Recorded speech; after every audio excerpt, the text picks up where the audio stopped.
Good morning, class. I'm Gianna Vidal, My name is Milani Jordan. My name is Christopher Santos. My name is Oko Loco. and we also have Akachi Isioji, but she can't be here for the Zoom call. Today, we're going to be talking to you guys about a short story called A Rose for Emily by William Faulkner.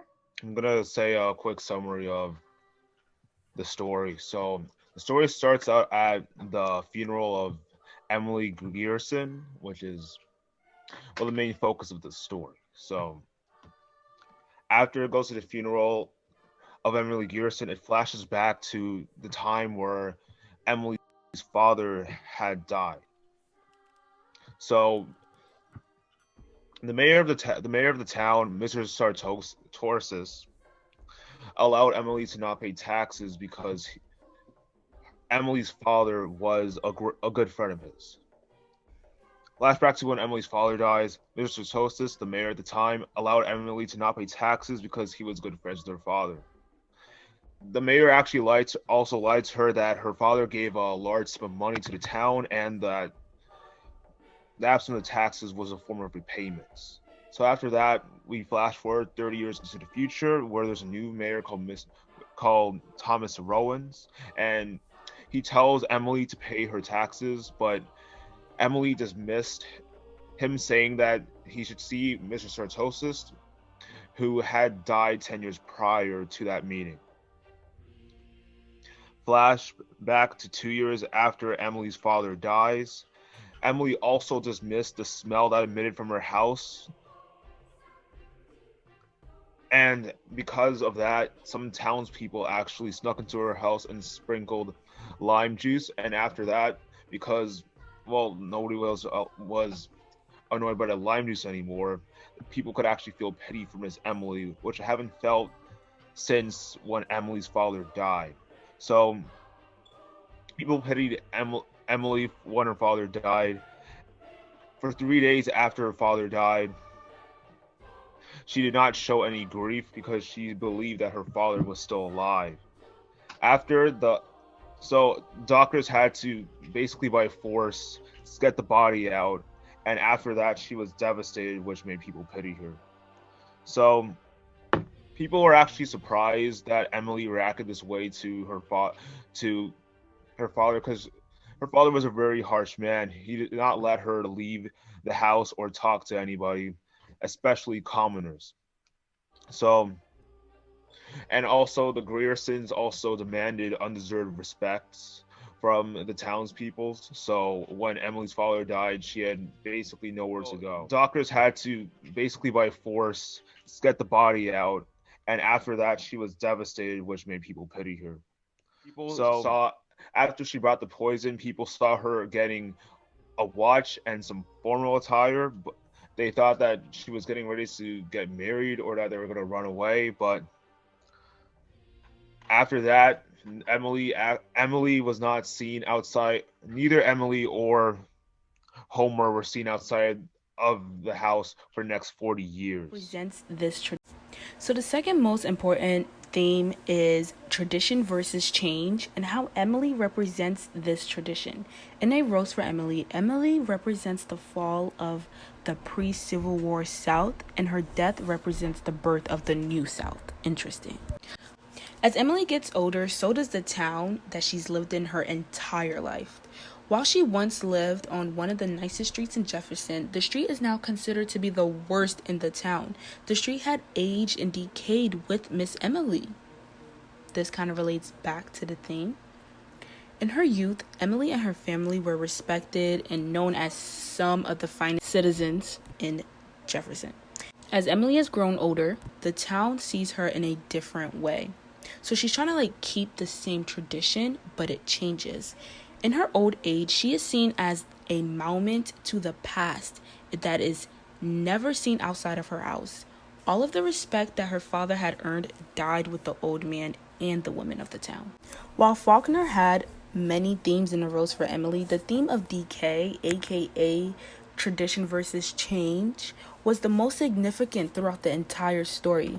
The town of Jefferson, the house, and Emily all grew old. Miss Emily lost her mind and her looks. The house lost its beauty, and once The town of Jefferson changed and grew old. What had once been a nice southern town had decayed.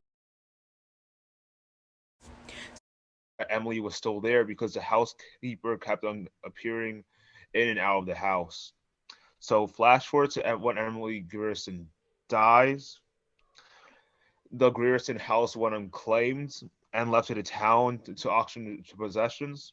So when the townspeople went inside the house to see what was there, they discovered Homer's dead body, decomposing body with a strand of white hair on it. And that's a summary of A Rose for Emily.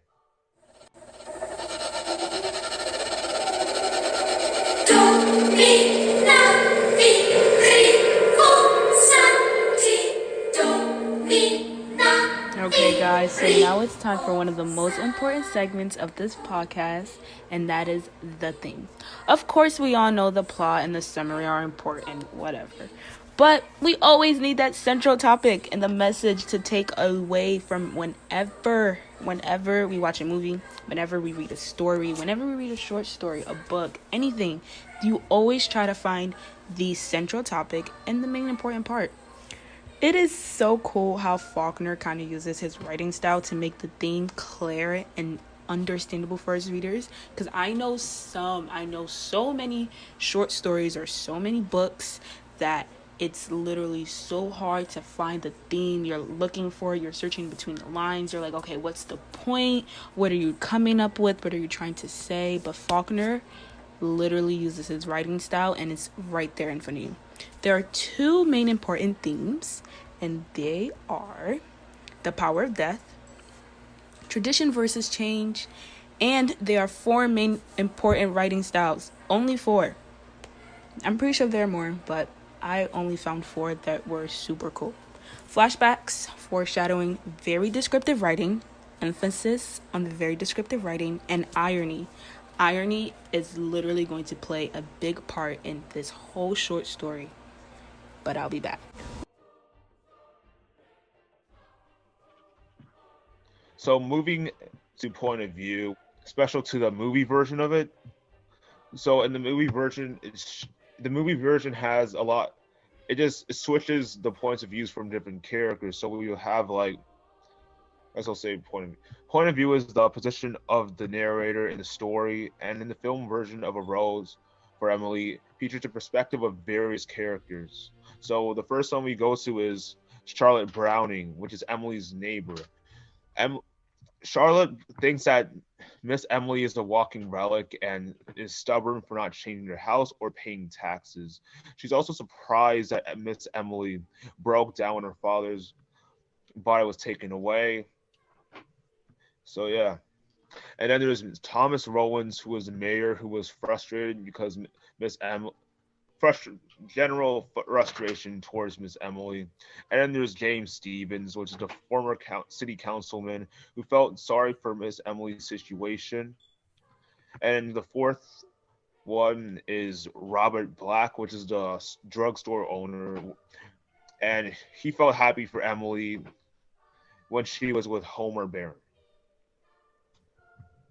I do think that it's very important to see that everyone did feel some type of like sympathy or pity for Emily, and it either could have been that her father's death made everyone see that that was the breaking point for her in isolating herself, because shortly after her father did pass away, she didn't believe it.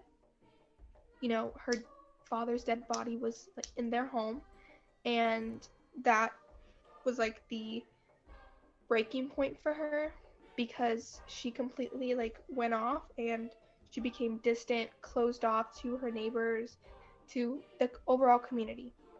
And she only left the house was to get the stuff for her and Homer, but then that was the last time she was seen.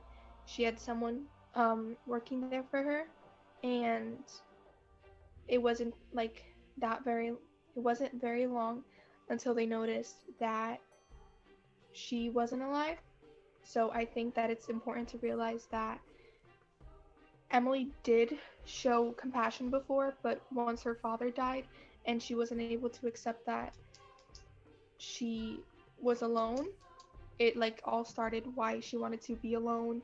She didn't want to be with anyone else, and I guess you can say that was, like I said before, a breaking point for her.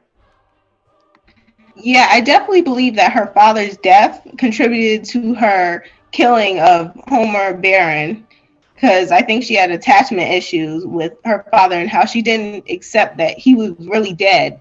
So he didn't want that connection to happen with Homer Barron. So I think that's why that was her motive to kill, basically. Yeah, I could also see that. Just another thing to add really quick. I think that Emily did struggle with like acceptance. I guess we also mentioned the father part, but then once the new mayor called upon her and asked her to pay, and he sent her the letter, it took her a while to realize that the other mayor was already dead. And I think that was even bigger than her just isolating herself, but by her father dying, I guess it was just like a shake to her world, so she couldn't accept that other people could leave or pass away, and that was really hard for her to accept the new things. And by making her pay taxes, it brought up those feelings that she had, that I guess the loneliness feeling. Do you know what I mean? Like knowing that he's like completely gone. I would also like to add that when the townspeople discover Homer's body in Emily's attic, they find like this strand of long gray hair, and this strand of long gray hair symbolizes her attachment to Homer, because the fact that her hair was found next to his body means that she has been sleeping with his dead body, and that demonstrates her inability to conform to a change in society, and also a change in her life and her attachment for other people. Akachi actually made a great point about that when she was talking to us about how that one strand of hair meant that even though it may have seemed superficial on the outside from everyone else's perspective, for her it was like Homer was the piece that she lost in her father. She got attached to Homer and she lost her father, so she developed an attachment to Homer. And as Akachi was telling us, that it's very important to realize that once she built a connection with someone, unless it's gonna go her way, she's not gonna take it, because Emily is struggling with so many things, and by the poison that she bought for Homer, you can tell that even though she loved him, there was also a point that, she felt it was be with her or be with no one. In the movie clip that we're about to show you, we're going to show you Emily Grieverson buying the poison that she is eventually going to use on Homer. But it soon became clear that she didn't really care what anyone thought.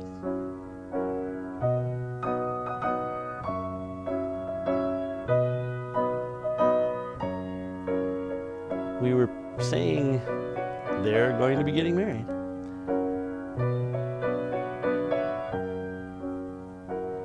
Unfortunately, it wasn't long before we heard of a kind of falling out between the two of them.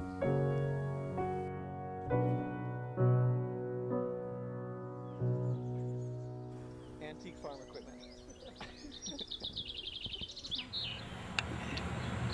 So Homer, I was doing some thinking about the future, and I've always wanted to get married in the spring. Married in the spring? Yes, and I was thinking you wouldn't have been spending all of this time with me if you didn't want to get married. What do you mean? I just thought that we would, eventually... Well, Emily, I'm just not the marrying type.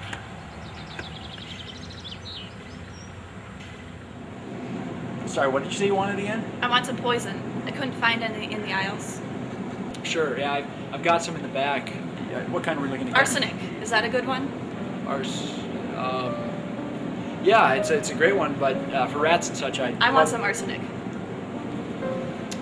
Okay, I mean, that's fine, but you know the law requires you to tell me what you're going to use it Just for. get me the damn arsenic.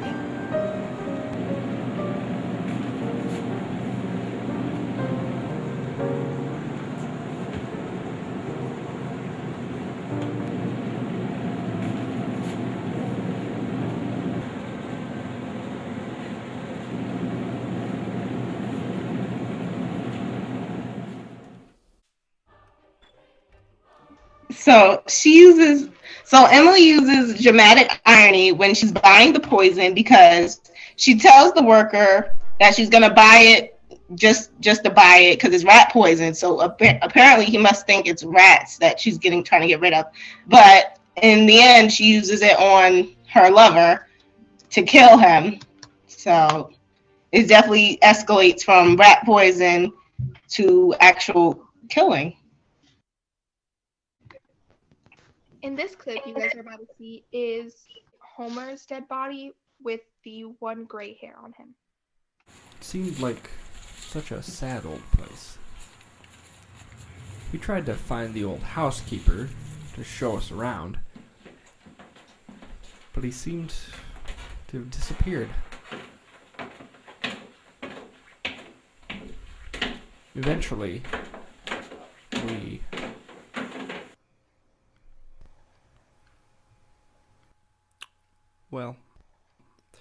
we went upstairs.